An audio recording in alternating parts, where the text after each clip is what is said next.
Boa noite a você que nos acompanha pela TV Canção Nova. Sou eu, o Padre Roger Araújo, que estou aqui com você em mais um programa Trocando Ideias. É muito bom entrar na sua casa, é muito bom entrar no seu lar, é muito bom estar com você. Porque família faz isso, família conversa, família bate papo, família troca ideias. Família coloca em comum aqueles assuntos que são pertinentes, importantes para o crescimento da família, para o crescimento de cada um e para convivermos melhor na sociedade, na igreja, no mundo onde nós estamos. Por isso eu estou convidando você para que venha se juntar a nós para nesta noite podermos conversar sobre os diversos temas. Porque hoje o tema do programa é justamente isso, é um tema livre. Você pode perguntar sobre qualquer assunto que os nossos convidados estarão aqui para responder para você, tá bom? E o nosso meio de participação mais comum é através do e-mail. Por que o e-mail? Porque o e-mail você pode escrever bem, se expressar bem, não precisa escrever uma carta maior do mundo, não é? Mas você procura ali colocar o essencial, as suas informações. Se você quiser se identificar, se identifique, diga realmente qual a idade que você tem, de onde você fala. Agora, se você não quiser se identificar, ok, diga, não quero me identificar. Mas é muito importante que você seja preciso nos dados, não é? Para que assim os nossos convidados possam responder com mais precisão. Então, o nosso e-mail é trocandoideias@cançãonova.com. Anote aí, trocandoideias@cançãonova.com. Como todo mundo usa as redes sociais, eu estou esperando você aqui também através do Facebook, não é? Você pode entrar no nosso facebook.com/trocando ideias, ok? facebook.com/trocando ideias. E ali no inbox, não é? Que é aquela parte reservada, você mande então sua pergunta ali para nós, naquela parte muito particular, para que só eu tenha acesso e eu possa aqui passar para os nossos convidados a sua pergunta, a sua questão, aquilo que você quer saber. Deixa então apresentar para você os nossos convidados que estão aqui no nosso programa hoje. Vou conversar com meu irmão Daniel, que é aqui da nossa comunidade Canção Nova. Daniel Machado é psicólogo e está na comunidade há 14 anos, Daniel, é isso mesmo? Isso, 14 anos, padre. Então, boa noite, seja muito bem-vindo. Obrigado, né? Obrigado pelo convite. É um prazer estar aqui pela primeira vez, né, no programa Trocando Ideias, né? Saúdo o Gabriel aqui, que já já o senhor já vai apresentar, e todos aqueles que estão nos acompanhando aí pelo Sistema Canção Nova de Comunicação. Daniel, é a primeira de muitas, viu? Porque eu tenho certeza que você tem uma contribuição muito grande para dar para as pessoas que estão em casa nos acompanhando, com isso a sua formação, sua capacidade. Então, tenho certeza que vai ser uma primeira de tantas outras que você está aqui conosco, viu? Seja muito bem-vindo. E aqui, com muita alegria, eu apresento o Gabriel Marquim, não é? Ele é o fundador da comunidade dos Viventes. Já a gente fala sobre a sua comunidade, mas deixa eu dizer o seguinte, tem que apresentar o currículo dele para saber com quem a gente está se falando, tá? O Gabriel, ele é formado em jornalismo pela Universidade Católica de Pernambuco, é mestre em comunicação pela Universidade Federal de Pernambuco, já atuou como repórter, produtor, apresentador de veículos de comunicação, Rádio CBN, Jornal do Comércio, e atualmente é professor universitário e presidente da Comissão de Educação da Arquidiocese de Olinda, Recife, e, é claro, o fundador da comunidade dos Viventes. Eu achei muito bonito o nome da sua comunidade, Gabriel, muito bonita mesmo. Como é que vem a inspiração de ter uma comunidade com este nome? Então, primeiro, boa noite. Boa Boa noite noite. também a Daniel. Agradecer novamente o convite da TV Canção Nova, essa comunidade que tem feito um bem enorme, eu quero frisar isso. Nós todos, nós comunidades mais recentes, também devemos muito a cada um de vocês, né, da comunidade Canção Nova. Agradecer então ao Monsenhor Jonas Abib por essa fidelidade dele. A comunidade dos Viventes surgiu há 9 anos, né? É uma comunidade criança perto de vocês, né? Vocês têm mais de 30 anos, se não me engano. O nome da comunidade dos Viventes, ele surgiu por causa de uma frase específica do Evangelho de João, lá no capítulo 17, quando Jesus diz: esta é a vida, que te conheçam a ti, único Deus verdadeiro, e a Jesus Cristo, a quem tu enviaste. E o Papa Bento XVI, no livro dele, Jesus de Nazaré, ele diz que uma pequena comunidade cristã, lá do início do cristianismo, vendo essa frase, eles se auto-intitularam os viventes. Cristãos que encontraram a verdadeira vida e vivem a vida de Deus neles. Então, essa é a motivação do nome. Né? No Repete início, de novo a frase do Evangelho. é quando Jesus diz aos discípulos, esta é a vida. Na verdade, Jesus dizendo ao Pai, naquela oração final de Jesus com o Pai, esta é a vida, que te conheçam a ti, único Deus verdadeiro, e a Jesus Cristo, a quem tu enviaste. Eu acho bonito isso, né? Porque nesse momento que nós vivemos de tanto relativismo, né? De tanta busca, de tanta sede do ser humano por sentido, essa frase explica bem, talvez, uma das identidades mais profundas do cristão. A descoberta de que a vida verdadeira, o Zoé e não o bios, o Zoé, a vida de verdade, é a vida de Deus em nós. Essa é a vida verdadeira. Que bacana. E junto com você está aí membros da sua comunidade, né? Isso. Alegria imensa ter vocês aí conosco. Sejam muito bem-vindos, tá? Inclusive, eles são da comunidade aqui em Mogi das Cruzes, Isso, não é? exatamente. A comunidade nasceu em Recife, mas tem casa em Mogi das Cruzes. Estávamos falando em Maceió, Petrolina, Palmares. e Palmares. Isso. Junto ali está, inclusive, o padre Tiago, de Mogi das Cruzes. É o reitor do Seminário Menor. Daqui a pouco eu apresento ele de uma forma mais oficial, mas desde já seja muito bem-vindo, padre. Uma alegria ter vocês. Vocês podem aplaudir vocês mesmos, tá? Alegria ter vocês conosco aqui no programa, viu? Bom, gente, vamos lá. O programa já tem perguntas, porque tem pessoas que mandaram perguntas durante o dia, tá certo? E aí você vai mandando as outras perguntas aí, seja pelo e-mail, seja pelo Facebook, para que a gente possa conversar bem, para que o nosso trabalho seja cada vez melhor para a evangelização. Daniel, eu vou começar aqui com você uma pergunta que chegou pelo Júlio. Ele quer saber como é que nós podemos usar da melhor forma as redes sociais para evangelizar. Eu acho que dando um testemunho de quem nós somos, né, nas redes sociais. Eu acho que a grande tentação é a gente querer mostrar nas redes sociais, né, a melhor parte de nós ou então, né, algo que nós não somos. E nas redes sociais é importante que nós coloquemos o que nós somos, né? Eu lembro que uma vez o padre Antônio Spadaro, que veio dar um curso para nós aqui na Canção Nova sobre essa questão da comunicação e de como evangelizar nas redes sociais. E me chamou muita atenção uma coisa que ele falou, que é, muitas vezes, a postar uma foto com os amigos comendo uma pizza evangeliza muito mais do que você postar aquelas frases de santos e aquelas coisas todas. Então, acho que uma forma de evangelizar é nós darmos um bom testemunho, né, nas redes sociais e mostrar aquilo que nós somos, cristãos verdadeiros, né, e não querer, né, ficar colocando ali, as redes sociais hoje tem muito essa questão do narcisismo, né, a gente querer mostrar aquela coisa, o melhor de nós, sempre colocar a melhor foto. Então, acho que é dar um testemunho verdadeiro daquilo que nós somos de verdade, enquanto pessoas, né? Não maquiar, né, nas redes sociais. Agora, Gabriel, você não acha que as pessoas estão se expondo demais nas redes sociais? Dando ainda continuidade daquilo que o Daniel falou. Eu acho que as pessoas precisam ser autêntico, nós precisamos ser a gente mesmo nas redes sociais, dar o melhor de nós. Mas parece que há uma autoexposição muito grande nas redes sociais, não? Sem dúvida, sem dúvida. Eu, como professor universitário de comunicação, isso é uma coisa que a academia tem estudado bastante ultimamente, né? Os últimos ensaios e artigos sobre esse tema, inclusive por causa desses fenômenos como o Facebook, Instagram, o Snapchat, né, todos esses novos aplicativos, vão mostrando cada vez mais o quanto a nossa geração, né, a geração que nasceu com a internet, né, ou então que foi pegando essa internet, o quanto a nossa geração ela está ensimesmada, né? Uhum. É uma geração que olha para o próprio umbigo, né? É uma coisa que a gente sempre conversa muito na comunidade. É um exemplo bem sucinto para a gente ver um traço, uma marca da nossa geração. Na época dos meus pais, quando a gente ia tirar uma foto, alguém se sacrificava pelo grupo. Né? Alguém não ia participar da foto, né? Alguém se sacrificava para que os outros né, aparecessem na foto. Hoje a minha geração mostrou que não é preciso mais o sacrifício. Eu me coloco em primeiro plano, né?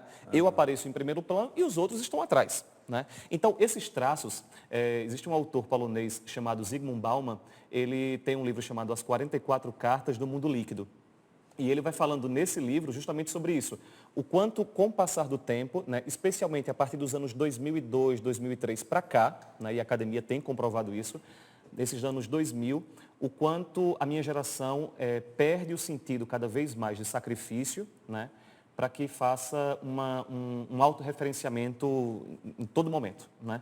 E as redes sociais são isso, né? Saiu uma pesquisa agora há pouco da USP falando que a maior parte das fotos hoje no Instagram são geralmente fotos da própria pessoa, do rosto dela, de comida, né? As pessoas gostam muito de comer, né?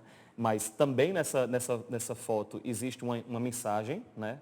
Dificilmente uma pessoa coloca uma foto de feijão, arroz e carne, né? A gente geralmente... Eu coloquei arroz, feijão e ovo. Tá? Porque arroz, feijão e ovo, para quem não sabe, é meu prato preferido. Pois é, mas o senhor é uma raridade. O senhor é uma raridade. A maior parte dos jovens, né, quando vai para um restaurante, né, ou então uma lanchonete muito, né, então se coloca uma foto sobre isso. Nós estamos hoje numa geração desse tipo, né? A gente vive no autorreferenciamento, né? A gente está sempre centrado na gente mesmo, né? As redes sociais mostram isso. E eu estou vendo moças aqui, eu sei que essas moças da comunidade não fazem isso, mas eu fico preocupado. Às vezes a gente olha, inclusive de igreja mesmo, tá? A menina parece que toda vez que ela vai no espelho tem que tirar uma foto. Isso. Né? O tempo inteiro. Isso. Toda quanto é a hora do que ela vai no espelho, ela tem que expor uma foto. Né? Ela Nasceu uma precisa espinha, ter o tem que feedback, né? E ela precisa ter... o Gabriel falou de uma coisa interessante também, mas essa superexposição, ela também gera uma ansiedade, né? Então, a pessoa posta a todo momento, a superexposição, ela requer um feedback. Então, aquela bolinha vermelha que às vezes fica ali em cima, um comentário, uma curtida, e agora o Facebook colocou vários outros tipos de interação, né? Você pode curtir, você pode amar, você pode achar engraçado, você pode não gostar. Então, hoje, cada vez mais tem essas interações. E isso gera uma ansiedade também, né? Porque eu quero ser visto a todo momento. Eu quero estar em evidência a todo momento. E isso gera uma ansiedade também, né? Talvez a comida até...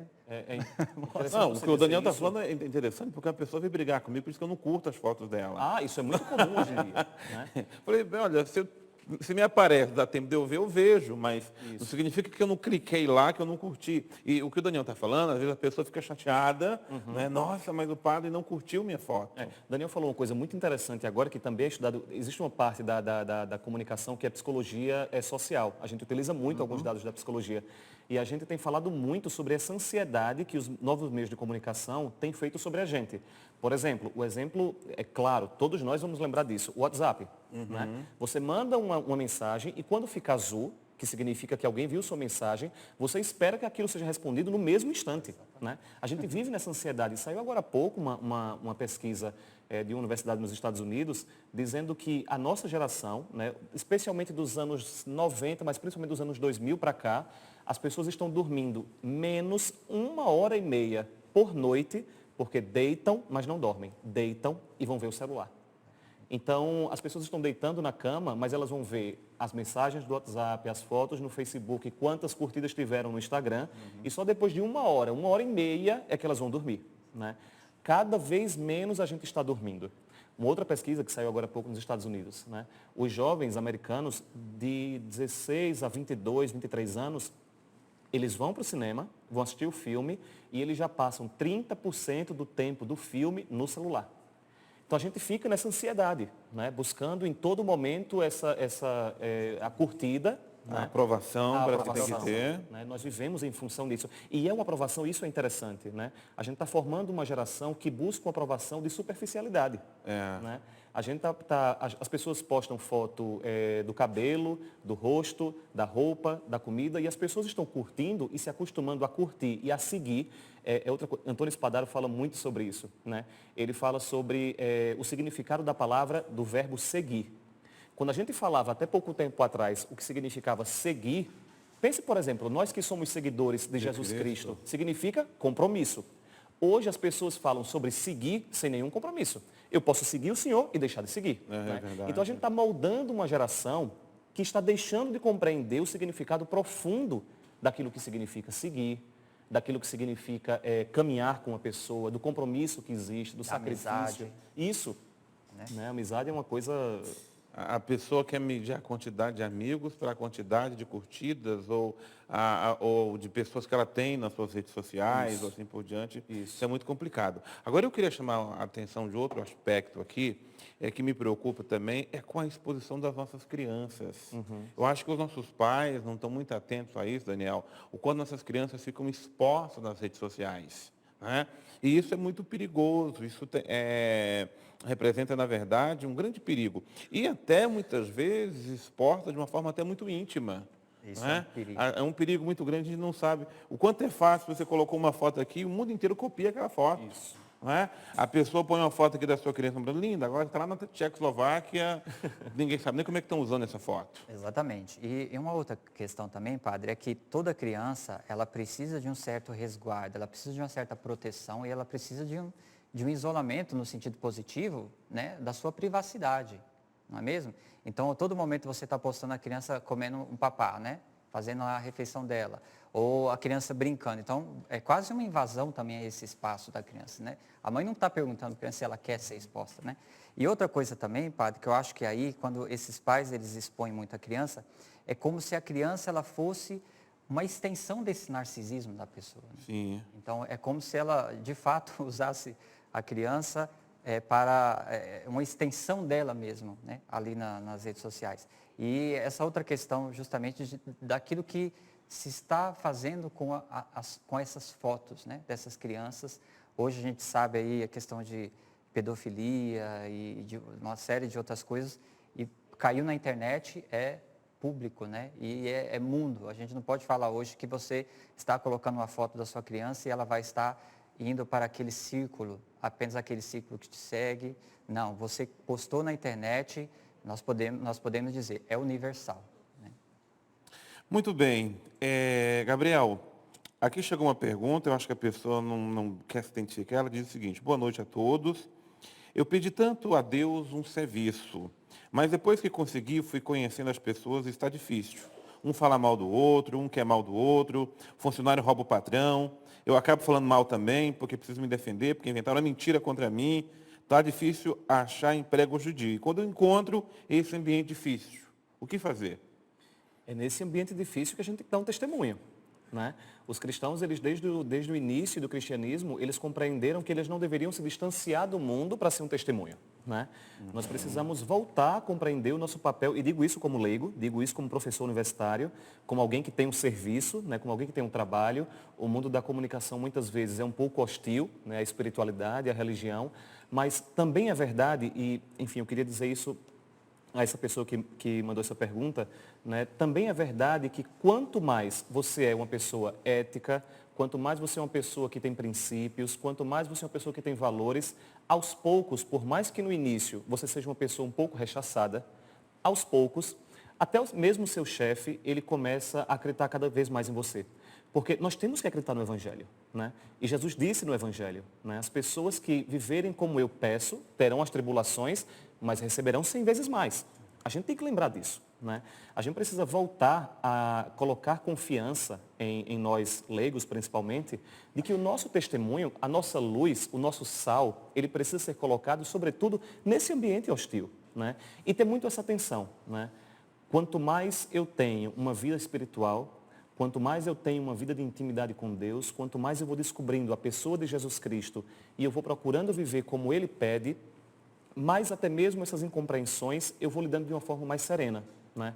Porque, e o Papa Francisco tem pedido isso, nós cristãos, nós não devemos pegar briga com ninguém. Nós devemos comprar uma briga, a briga do Evangelho. E a briga do Evangelho se faz com paz. A briga do Evangelho se faz pelo testemunho. A briga do Evangelho não se faz a partir da agressão. Né? Então, no ambiente de trabalho, eu queria assim, dizer de verdade a essa pessoa que mandou essa pergunta, eu entendo isso, né? Mas que vale a pena.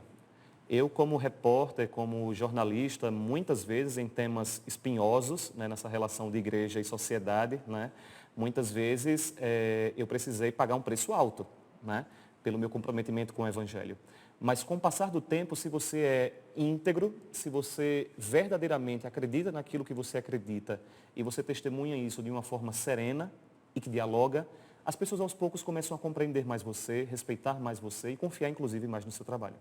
Que bacana. Daniel, aliás, a pergunta chega de Recife, mas não é para você não, é para o Daniel agora.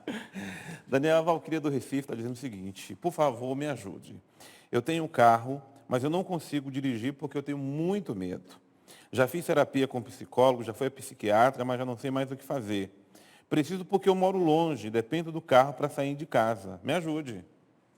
você já fez terapia, né? Já foi até o psiquiatra, mas assim, hoje algumas autoescolas, elas já possuem serviços, né? Para pessoas que têm esse medo, né? Tem ali um instrutor e são pessoas já habilitadas, né? Ou seja, a pessoa é habilitada, mas ela tem esse medo, né?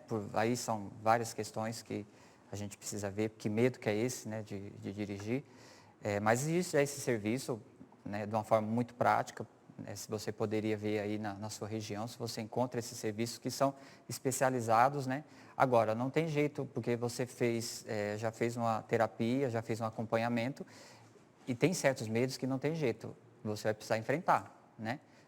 O boi, às vezes, ele tem que ser pegado pelo chifre.